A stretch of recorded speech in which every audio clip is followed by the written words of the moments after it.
Hey everyone, hope you all are doing well.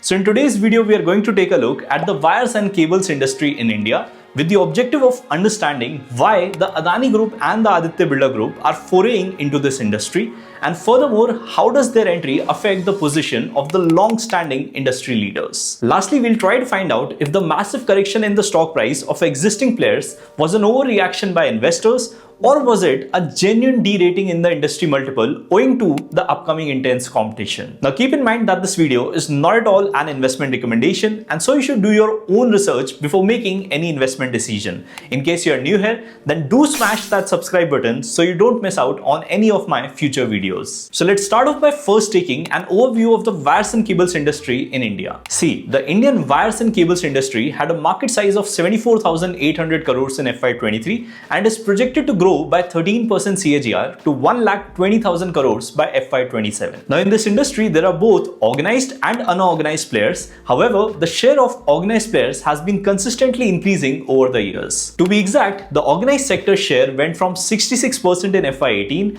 to 74% in FY24, and it is expected to hit 80% by FY27. There are two major reasons why the organized players are gaining market share. The first is that when buying wires and cables, the end user now has a preference for quality and safety first and foremost. And the second reason is that organized players are far ahead in terms of the technology used in manufacturing wires and cables. For example, the organized players use LS0H or low smoke zero halogen technology in wires and cables to ensure less smoke emission and no release of toxic or corrosive gases. This translates to better visibility during evacuations and increased safety for humans because of halogen-free cables. In critical spaces such as transportation hubs, malls, offices, and poorly ventilated areas, this technology cannot be ignored. At the moment, the leading players in the industry are Polycab, KEI Industries, RR Kabel and Apar Industries. These players not only have a strong hold in the domestic market, but they've also started to gain a significant portion of their revenue through exports. To give you a context, the Indian wires and cables market became net export positive for the first time in 2019 and has remained net export positive since then. This international demand is the reason why players such as RR Cable witnessed export revenue growth of more than 20% CAGR in the last 5 years. Now to understand the wires and cables industry better, let's break it down into 5 product areas: building or housing wires,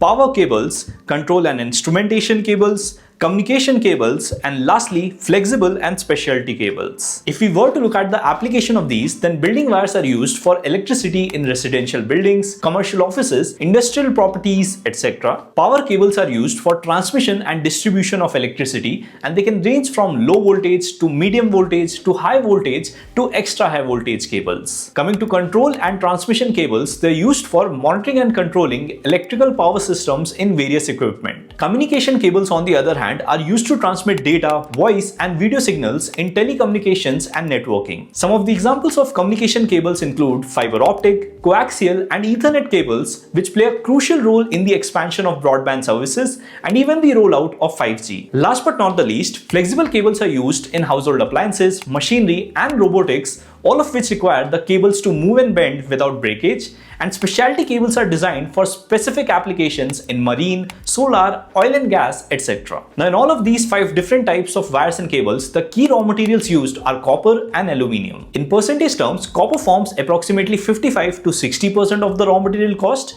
and aluminium forms approximately 15 to 20% of the raw material cost. Combined, they form close to 75% of the total raw material cost, and so fluctuations in copper and aluminium prices significantly affects the margins of wires and cables manufacturers. Now an important question that should come to your mind is, what is so attractive in this industry that 2 of the largest conglomerates in India want to foray into it? Well, this industry has had an impressive 20% plus CAGR growth in exports in the last 5 years, and the operating margins of all the leading players look quite stable. At the same time, all of the industry players are doing significant capital expenditure to increase their production capacities, and why wouldn't they? After all, there are literally multiple growth drivers that are working collectively in the favor of this industry. To give you a clear picture, here are 5 of the most important growth drivers. Firstly, there has been a spike in the number of nuclear families, which has led to growth in the demand for residential real estate. At the same time, more number of people are moving from rural to urban areas. So both nuclearization and urbanization are fostering the demand for building wires.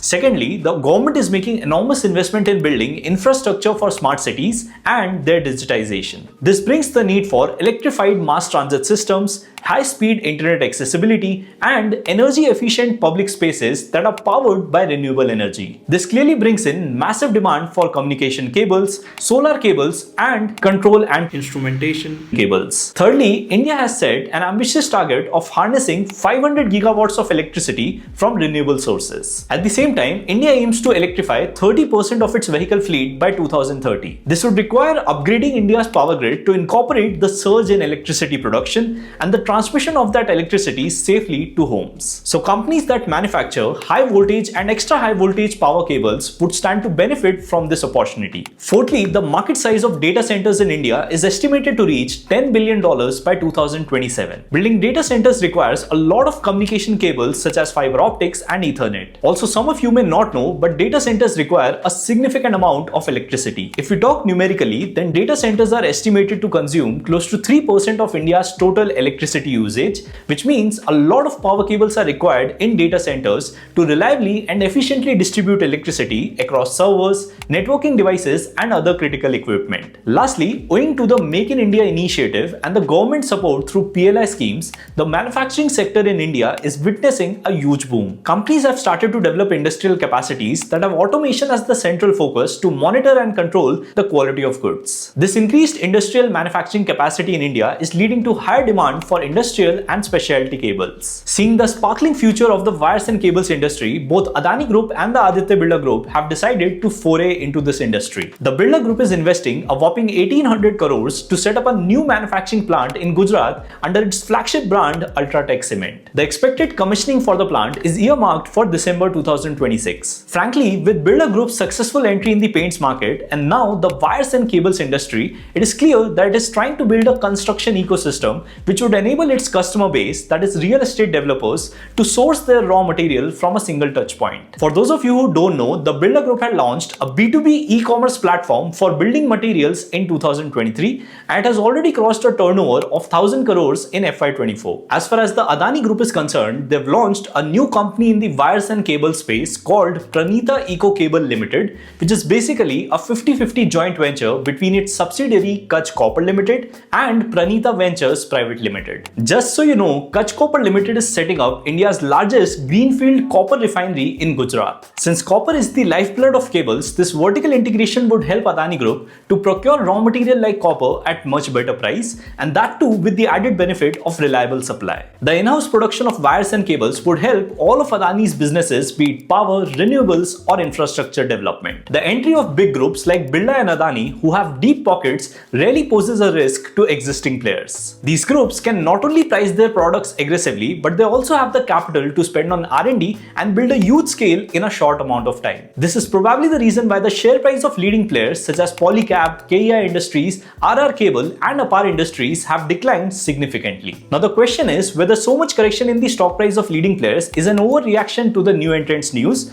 or is it a genuine derating in the industry multiple due to the intensifying competition ahead? Well, if you were to see the PE multiple of Polycab and KEI Industries, they were trading at really high PE of 60 and 74, which was substantially high than their median PE of 40 and 32. While key people such as Chairman MD of KEI Industries, Mr. Anil Gupta, said that their company aims to maintain a 20% compounded annual growth rate in the coming 5 years, I feel that this might be a slight overestimation of the gestation period for new entrants to launch their products in the market. Just like the paint industry witnessed a derating in the PE multiples after the successful launch of Birla Opus paints, I feel that in the same way, the drop in PE multiples in the wires and cable space is a genuine derating in the industry. There is a good chance that the PE multiples of wires and cable stocks will hover between 40 to 45 instead of the earlier 60 to 70, and a good buying opportunity will arrive only if the PE multiples fall below 40. I personally will be waiting for the Q4 results to see how the market reacts and thereafter make a call on whether to invest in any of the existing players. Also, even if I would have to invest my money in any of the existing players,